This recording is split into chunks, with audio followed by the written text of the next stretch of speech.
Beaucoup parmi la diaspora africaine se soucient quotidiennement du continent et veut à tout prix contribuer au développement du continent. Mais malheureusement, certaines de nos contributions sont vouées à l'échec.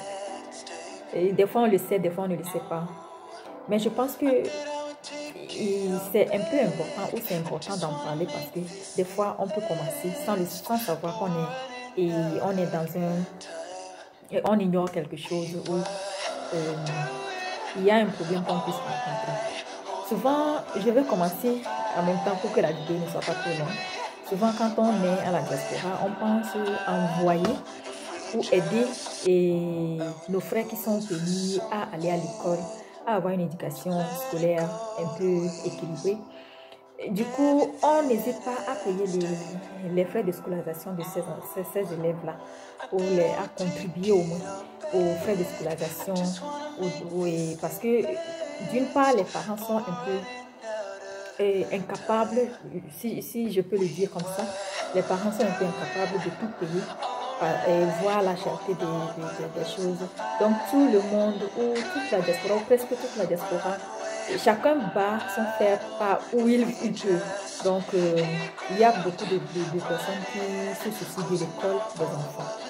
Voilà, l'erreur que nous commettons, c'est lorsque nous envoyons ou lorsque tu envoies quelqu'un à l'école.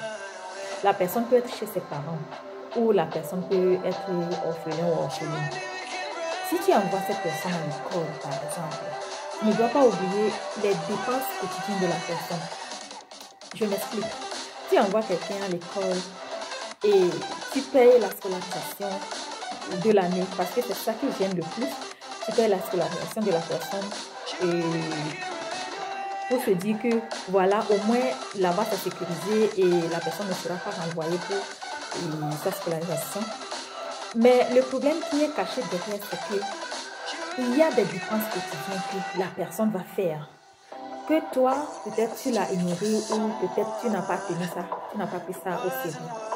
Mais c'est un problème très important à en parler parce que quand tu envoies la personne à l'école, la personne doit s'habiller quotidiennement, la personne doit manger quotidiennement, la personne doit se doucher quotidiennement et la personne ne doit pas marcher pieds nus. C'est des choses, des petites choses comme ça desquelles nous ne pensons pas ou bien nous ne prenons pas au sérieux. Mais normalement, la personne en a besoin, en a tellement besoin parce que ce n'est pas facile de partir à l'école et de voir les autres à l'aise alors que toi-même tu es gêné à l'intérieur. Ça freine le pas pour l'enfant. Et donc quand tu envoies l'enfant à l'école, je pense que tu dois tenir compte de tout ça. Et ce qui suit, c'est que plusieurs enfants ne sont pas tellement durs dans la tête. Tout le monde n'a pas le même niveau dans la classe. Donc, le plus souvent, les enfants ont besoin d'une répétition. Les enfants ont besoin d'être après le cours ou après la classe. Les enfants ont besoin d'être accompagnés d'une manière ou par leur professeur, par quelqu'un d'autre qui va l'accompagner pour que la personne puisse être dans les normes avec les autres. Mais malheureusement, nous ignorons ce côté-là aussi. Et puis, nous laissons ça, nous ne tenons pas ça très fort. Le côté-là, nous ne tenons pas ça très fort. Ça embête les enfants à l'école. Ça les embête tellement que si la personne n'est pas très intelligente à l'école, il faut un soutien derrière. Il faut un soutien derrière. Et il ne suffit pas de payer seulement l'écolage pour dire que voilà, j'ai déjà payé l'écolage. L'enfant n'a qu'à se débrouiller seul. Ça ne marchera pas. Ça ne marchera absolument pas parce que lorsque l'enfant seul il va accepter. Il va accepter parce que le plus grand problème est déjà résolu ou le problème qui semble être le plus grand est déjà résolu, qui est son écolage qui est déjà payé. Donc, la personne va accepter, va dire ok, d'accord, on m'a déjà payé l'écolage, je vais rester à la maison pour faire quoi?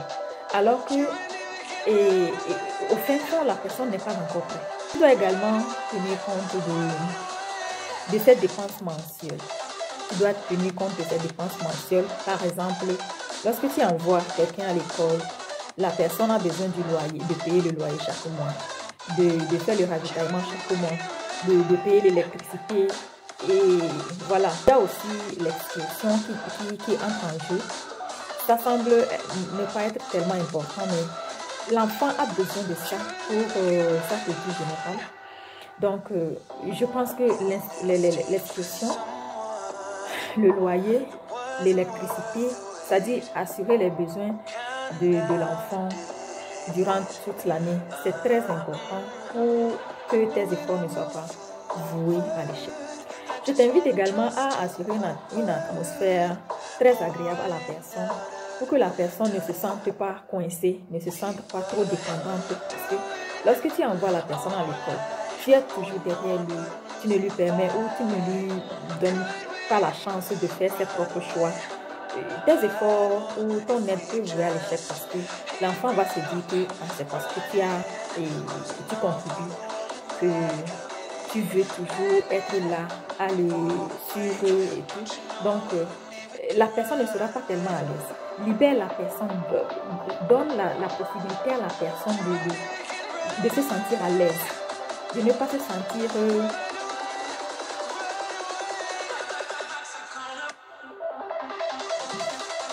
d'une manière harcelée parce que tu lui payes l'écolage ou parce que tu l'aides à aller à l'école. Non. Permets à la personne de se sentir à l'aise. Voilà. Ne te concentre pas trop sur sa vie privée et tout. Laisse la personne à agir ou à réfléchir par elle. Laisse la personne à réfléchir. Voilà. Ça ne veut pas dire que tu ne dois pas dire quelque chose. Si tu vois quelque chose qui ne va pas, tu peux t'en mêler, mais il faut aussi avoir tes limites que tu dois respecter. Voilà. De laquelle j'aimerais parler, c'est d'éviter de faire des propositions de filière à l'enfant. Ne force pas. Souvent, l'erreur que nous faisons, c'est que quand tu vois l'enfant, on te dit que l'enfant travaille dans ceci, travaille dans ceci, et il est bien dans cette matière, il est bien dans cette matière. L'erreur que nous faisons, c'est de proposer à l'enfant d'aller faire cette série. C'est très dangereux parce que peut-être l'enfant n'a pas l'idée là. L'enfant n'a pas l'idée là. C'est mieux de causer avec l'enfant ou de laisser l'enfant même faire son choix. Je sais que c'est un peu difficile quand je dis ça parce que personne ne veut pas mettre son argent quelque part et le voir bafouer, personne. Mais on peut aussi laisser la possibilité à l'enfant de faire ses propres choix. Et c'est lorsque ça ne marche pas que tu peux proposer de l'alternative. Mais ne sois pas la première personne à lui dire, vas-y, fais ceci, prends cette filière, va faire la physique, va faire la biologie et tout. Non. Va faire la série A4, va faire la série technique. Non. Laisse la personne elle-même à choisir.